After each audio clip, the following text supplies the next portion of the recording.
Pinagtibay ng COMELEC and Bank ang desisyong kansilahin ang registration ng Duterte Youth Party List. Balak ng grupo na magsumite ng petisyon sa Korte Suprema dahil anila wala silang nilabag na batas. Ang detalye sa agenda report ni Joash Malimban. Matapos ang ilang buwang pagkabinbin, opisyal nang kinansela ng Commission on Elections ang registration ng Duterte Youth Party List. Sa 12-page resolution ng COMELEC and Bank, denied ang motion for reconsideration ng grupo.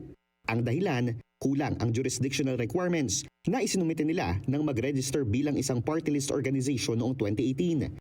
Kabilang dito ang publication ng kanilang petisyon for registration at ang required hearing para sa kanilang accreditation.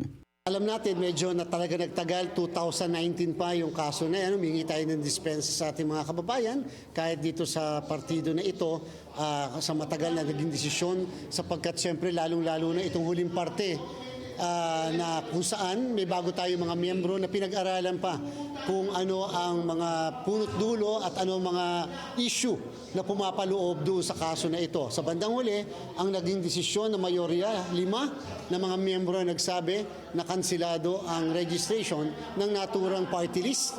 Isa ang nagsabing pananatilihin ang kanyang desisyon. Bukod sa kulang na requirements, valid grounds din aniya ang ibang argumentong ipresenta ng petitioners. Kabilang na dyan ng umano'y untruthful statements sa eligibility ng kanilang nominees nang tumakbo si Duterte Youth Chairman Ronald Cardema noong 2019 kahit na overage na ito. Wala rin daw bona fide intention ng grupo na irepresenta ang sektor ng kabataan noong isinumite nila ang kanilang registration petition sa kaparehong taon. Ayon kay Chairman Garcia, maraming komplikasyon ng petisyon kaya natagalan bago ito nadesisyonan ng poll body. Komplikado ang issues at number 2, sa palimit na pagpapalit ng miyembro ng komisyon. Dahil sa nag-retire, may desisyon na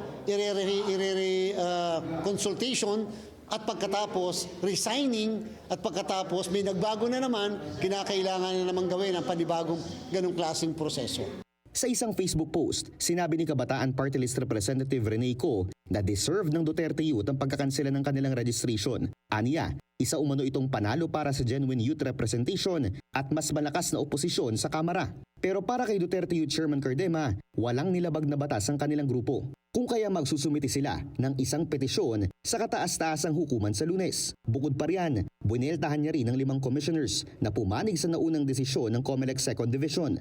Sa isang statement, sinabi ni Cardema na tila binaligtad ng mga commissioner ang batas sa kanilang naging hatol dahil duty naman talaga ng COMELEC ang pag-publish ng petition for registration ayon sa Section 5 ng RA 7941. Ayon kay Chairman Garcia, hihintay nila ang magiging desisyon ng Supreme Court kung mag-i-issue ito ng temporary restraining order. Pero oras na maging final and executory ang kanilang desisyon, sinabi ni Garcia na pag-uusapan na kung paano i-delegate ang vacant seats na iniwan ng Duterte Youth.